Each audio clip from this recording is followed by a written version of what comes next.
আপনাদেরকে একটা গল্প শোনাই। একটি গরু জঙ্গলে ঘাস খাচ্ছিল। হঠাৎ তাকে একটি বাঘ আক্রমণ করলো। গরুটি অনেকক্ষণ দৌড়ানোর পর উপায় না পেয়ে পুকুরে ঝাঁপ দিল। মাত্র শুকিয়ে যাওয়া পুকুরটিতে কাদা ছাড়া কোনো পানি ছিল না। গরুর পেছন পেছন বাঘটিও ঝাঁপ দিল।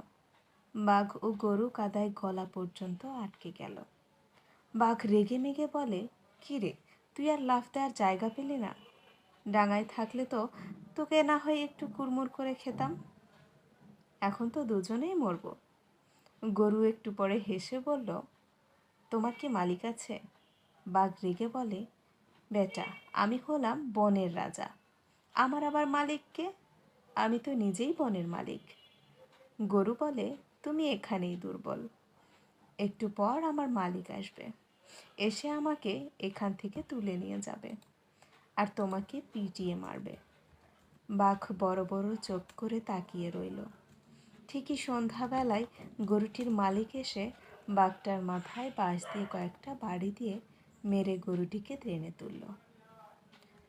গরু হাসতে হাসতে বাড়ি চলে গেল, আর বাঘটি মরে একা একা পড়ে রইল। মূল কথা হলো, আমরা যারা মালিকের উপর ভরসা করি, আমাদের উপর যতই বাধা বিপত্তি আসুক না কেন, আমাদের মালিক অর্থাৎ আমাদের সৃষ্টিকর্তা আল্লাহ ঠিকই আমাদেরকে রক্ষা করবেন। হয়তো সন্ধ্যা পর্যন্ত একটু অপেক্ষা করতে হবে।